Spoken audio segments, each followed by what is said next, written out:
Bitcoin is kind of filling into, the thing that it's solving is more that portable store value problem. So it's portable capital. But then around the margins, it can also solve payment problems for those that have it. Hello everyone, this is BTC Insight and welcome to yet another deep dive into BTC Insight. Before we jump in, make sure to hit that like button and subscribe if you haven't yet. You won't want to miss this. To understand Lyn Alden's analysis, we first need to take a step back in history. For most of human civilization, transactions and settlements moved at the same pace as physical movement. If you wanted to trade, it happened at the speed of a person, a horse, or a ship. Settlement, the final delivery of value, was immediate because it involved direct exchange of goods, coins, or gold. But in the mid-19th century, something changed. With the invention of the telegraph and its global deployment by the 1860s, people could suddenly communicate at near the speed of light. This revolutionized commerce, but it created a new problem. Transactions could now move instantly, but settlement, the final transfer of value, remained slow and cumbersome. Gold had to be shipped, audited, and delivered physically. More fundamentally, what it does is it solves the problem of fast settlements. And so it kind of solves a century and a half problem that humanity's had. So, for all of human history, transactions and settlements were roughly at the same speed. You couldn't really transact any faster than you could move around the world. So transactions happened at the speed of foot and horses and ships. But ever since we invented the telegraph, and specifically when we deployed the telegraph over long distances by the 1860s, we reached kind of this new era where people could communicate around the world at roughly the speed of light and therefore could transact roughly at the speed of light. But we had no fast settlement. So settlement still took the form of literally sending and auditing gold, for example. And so we became reliant for about a century and a half on very centralized ledgers to try to bridge that whole gap between fast transaction speeds and yet still very slow material settlement speeds, any sort of like final delivery. And what is interesting about Bitcoin is that it's basically the invention of fast settlements. It finally allows a value to be sent long distances in a way that's practically irreversible, in a similar way that you'd ship gold and it gets audited and therefore that transaction's done. It's not resting on a centralized ledger's ongoing maintenance. And so that's basically what that problem solves. But then it's up against very large network effects. So it starts in 2009. It's tiny. It's up against the $100 trillion fiat currency system, and so it's slowly growing into that. Right now, even at a $2+ trillion market cap, it seems big, but it's something like 0.2% of global assets. Gold at something like a 20 trillion network size estimated is around 2% of global assets. So I think Bitcoin is going to grow into kind of the role that gold fills to some extent, but then potentially has a avenue to grow further still because it's able to solve things that even gold itself as a money can't solve. So there's certain things obviously gold can do that Bitcoin can't do. You can use it in industry. It has all these kind of practical purposes, but as a money, Bitcoin is in many ways more powerful. It's able to beam around the world in 10 minutes, even faster by using some higher layers. And I think another way of kind of thinking about it is because especially with your audience and in general, anyone who's technologically minded, our first thought is, well, the first technology is going to be the one that gets displaced. It's going to be some later thing that comes and displaces it. And the way that I've kind of conceptualized this is that the really big exception for that is communication protocols. Those so far tend to have a very long life cycle of lasting. So whether it's Ethernet, whether it's simple mail transfer protocol, whether it's TCP/IP, whether it's USB, once these things kind of become dominant in their fields, they tend to they update over time. So what displaces USB is the next USB rather than literally a competitor. And two, the complexity and the fast moving parts, that tends to happen at the periphery or on higher layers, whereas the core of the system itself is kind of very simple.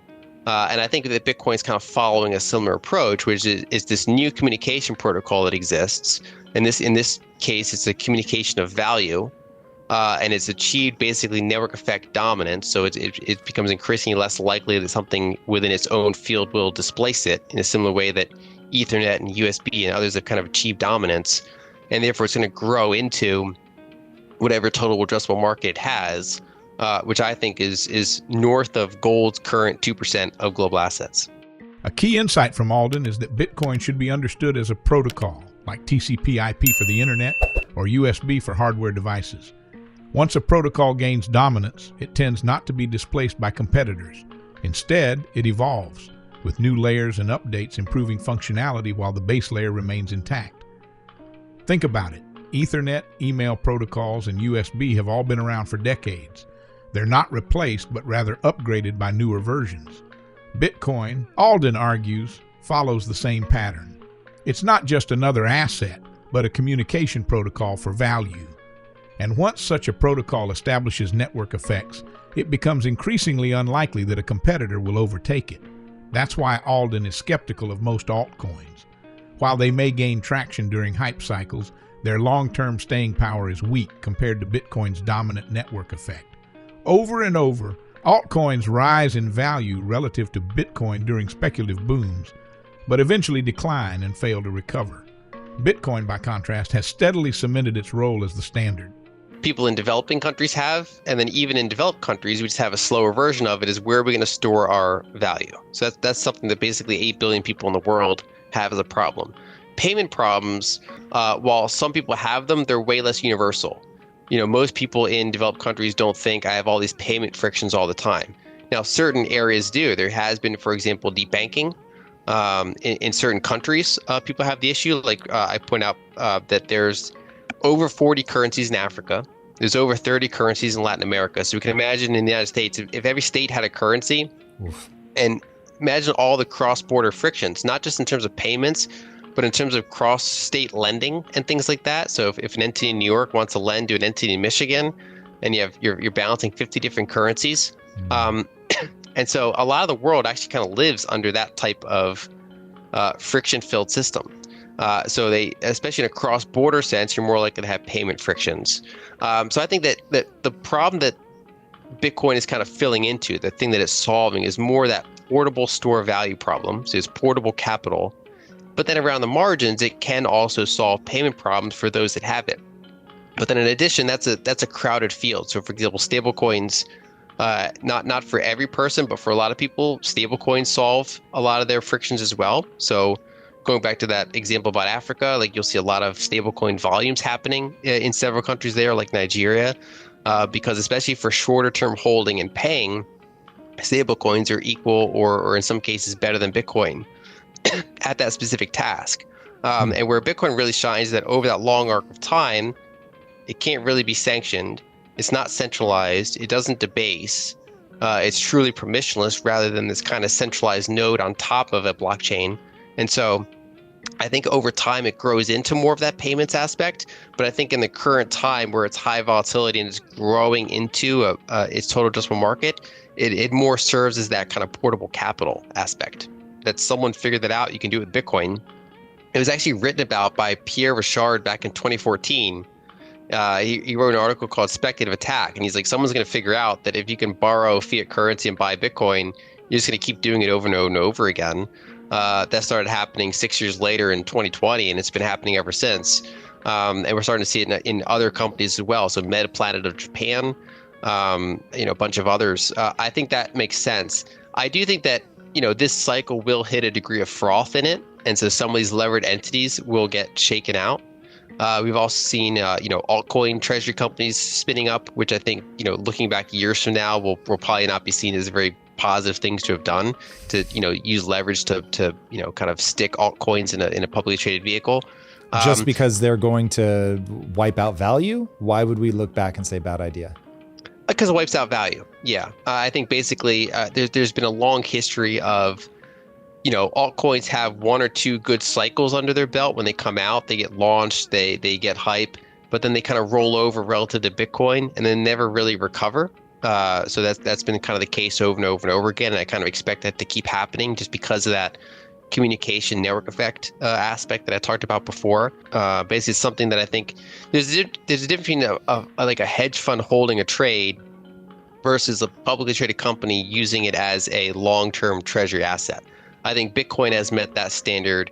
I don't really view others as having met that standard. I think they're more like penny stock tech plays, basically, where, for example, I'm on the record of being bullish on stablecoins. So obviously, any sort of rails that enable stablecoins to function have some degree of value. So I think it's not to say that there's no value in the space, but generally speaking, it's inflated because there is this really big speculation element and this PvP element kind of built on top of it. And so I think over time, you've kind of seen the narratives play out. And now the narratives in that whole space are pretty weak outside of stablecoins and certain other forms of tokenization. Looking across the crypto landscape, Alden sees a lot of speculation, hype, and PvP-style trading, especially outside of Bitcoin and stablecoins. Many narratives around altcoins have weakened, and the historical pattern of underperformance relative to Bitcoin continues. That doesn't mean the space has no value. Stablecoins, tokenization, and certain blockchain-based rails have utility. But broadly speaking, Alden sees the space as inflated, with Bitcoin and stablecoins being the core technologies with lasting impact. That's it for today's look into BTC Insight. If you enjoyed this deep dive, hit that like button, drop your thoughts in the comments, and subscribe to stay on top of all the latest insights. Keep questioning, keep learning, and we'll catch you in the next one.